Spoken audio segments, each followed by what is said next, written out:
Halo, perkenalkan nama saya Wira Perdana Damani.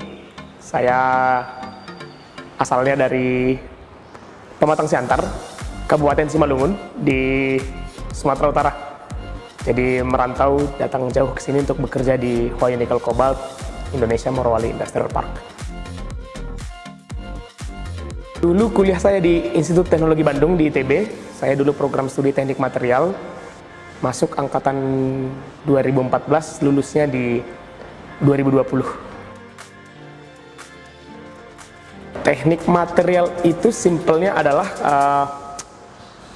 kita mempelajari suatu struktur dan sifat dari material, yang kemudian struktur dan sifatnya itu kita rekayasa untuk memperoleh performance yang kita butuhkan.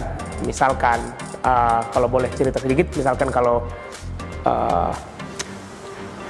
saya kasih contoh seperti dulu pesawat itu kan pesawat dia massanya berat sekali, tetapi bisa terbang.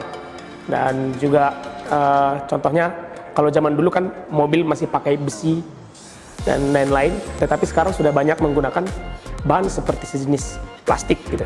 Nah, sebenarnya teknik material itu sederhananya adalah salah satu contohnya kita bisa mengubah suatu material tapi tidak menghilangkan fungsinya gitu.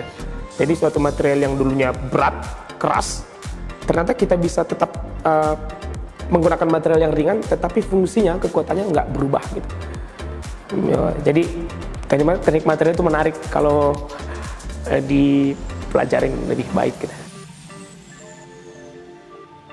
Kalau bekerja beneran, ini pekerjaan pertama ya Pak, karena dulu kan lulus juga tepat saat pandemi, lulus di saat pandemi, jadi mencari pekerjaan itu agak susah gitu, bahkan wisudanya pun online. Jadi pada saat itu saya cuma mencari pekerjaan-pekerjaan freelance, mengajar, sebelum akhirnya saya mendapatkan pekerjaan di sini, di IMIP. Awalnya kan sibuk apply ke sana kemari, dan somehow dalam suatu hari itu, saya lupa tanggal berapa, tapi itu sore jam-jam 7 waktu Indonesia Barat. Saya lagi nongkrong sama teman. Tiba-tiba ada email isinya itu adalah dari PT Huayou Nickel Cobalt. Dijelaskan secara singkat perkenalan di awal, Huayou Nickel Cobalt itu apa. Terus PT HNC itu adalah salah satu perusahaan yang ada di kawasan industri IMIP. Nah, jadi dia menawarkan kalau tertarik boleh mengirimkan CV. Paling lambat besok jam 7 pagi. Dan di situ saya baca sedikit, Huayou Nickel Cobalt saya baca. Saya juga awalnya belum terlalu tahu banyak tentang IMIP. Tapi malam itu juga langsung saya cari tahu. Dan di situ akhirnya langsung saya apply malam itu juga. Langsung saya kirimkan CV malam itu juga. Dan akhirnya, kalau saya tidak salah, besoknya langsung ada telepon dari Human Resource. Telepon bahwa untuk menjadwalkan interview secara online. Langsung hari itu juga interview dengan HRD dulu, langsung dilanjut dengan usernya. Jadi cepat sih, dan pengumumannya kalau saya tidak salah 14 hari sudah ada pengumumannya. Ya dulu sama dengan teman-teman yang lain, penempatannya di awal tuh masih masuk ke dalam cadangan keahlian ya. Cadangan keahlian di situ benar-benar diajarin dari hal-hal bahkan yang paling kecil gitu. Nah di situ kita benar-benar ya belajar, beradaptasi, bekerja sama, berkomunikasi dengan TKA dan juga teman-teman yang lain. Sampai akhirnya saya rasa kalau nggak salah 3 atau 4 bulan pertama, karena di situ produksi sudah mulai jalan dan dipercaya menjadi ketua tim untuk membagi anggota. Soalnya di tempat kerja saya sendiri ada 3 lokasi kerja utama, ada 4 lokasi kerja utama. Nah 3 itu diberikan kepada kami, tenaga kerja Indonesia, dan 1 lokasi itu dikelola sepenuhnya oleh TKA. Nah di 3 lokasi itu saya bertanggung jawab di awal-awal membagi dan menanggung-jawabi anak-anak. Nah setelah itu kemudian setelah ketua tim, saya langsung dapat dipanggil oleh pada saat itu supervisor dan juga admin translator bahwa diberikan surat saya masuk tahapan probation, percobaan masuk dalam probation untuk dipromosikan menjadi wakil formen. Saya kan orang Sumatera, kuliah di Jawa, dan akhirnya bekerja di Sulawesi. Nah, sebenarnya merantau bukan hal baru sebenarnya, karena di kampung saya juga dulu masih ya kampung. Di SMP di kampung saya dulu tuh belum ada. Jadi SMP saya sudah ngekos lah istilahnya ke kabupaten, ke sekolah terdekat gitu. Jadi merantau memang sudah jadi seperti sudah bagian dari hidup. Nah, ketika merantau ke sini juga nggak ada keraguan gitu, langsung berangkat aja ke Pulau Sulawesi. Dan saya mendapati juga ternyata banyak sekali kemiripan karakternya orang Sumatera dengan orang Sulawesi ini. Ya, orang yang ya mungkin dari luar keras ya, tetapi setia kawan luar biasa,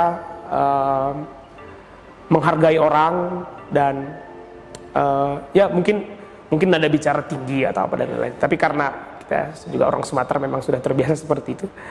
Ya, jadi di sini lebih kalau saya rasa lebih mudah bergaul dan nggak perlu waktu lama untuk mendapatkan teman, mendapatkan sahabat dengan orang-orang sini gitu.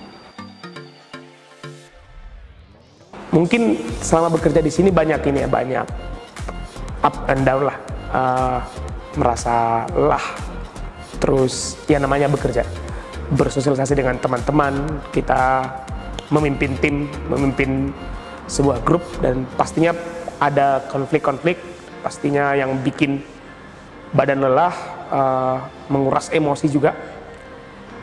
Tetapi motivasi saya yang pertama yaitu adalah orang tua yang ada di rumah, yang mengharapkan, mendoakan, membayangkan saya bekerja dengan baik di sini. Nah, jadinya setiap masalah yang saya hadapi setiap hari itu saya jadikan pelajaran. Saya jadikan pelajaran supaya bisa lebih baik. Jadi sebelum tidur saya selalu terbiasa merenung 5-10 menit. Ya, hari ini apa ya yang salah saya lakukan, yang seharusnya bisa saya lakukan lebih baik.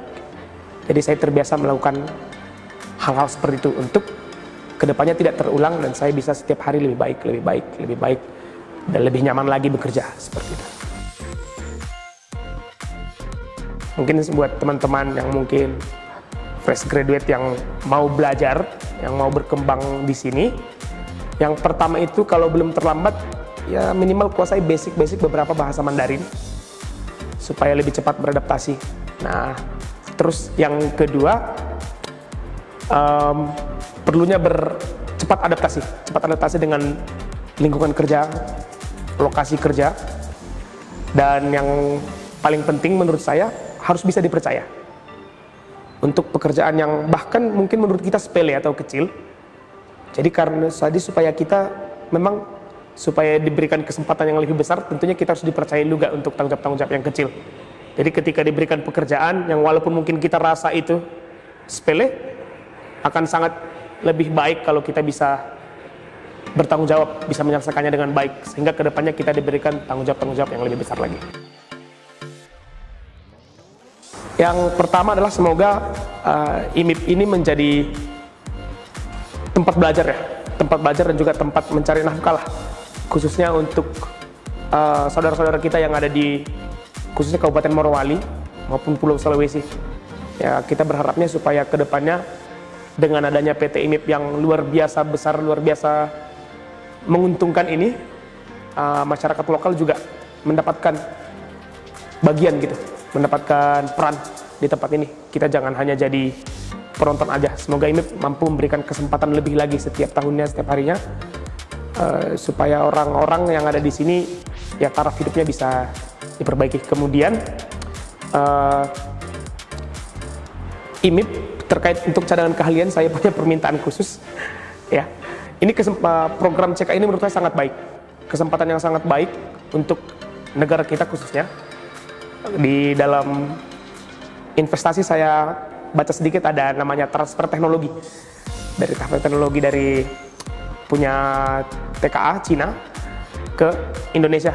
Dalam hal ini kalau menurut saya ini kesempatan yang sangat baik, dan saya harap setiap bulan atau setiap tahun, IMIP bisa mengevaluasi apa yang kurang, apa yang perlu di-upgrade, supaya tujuan kita, cita-cita kita transfer teknologi itu benar-benar bisa terjaga, benar-benar bisa tercapai gitu.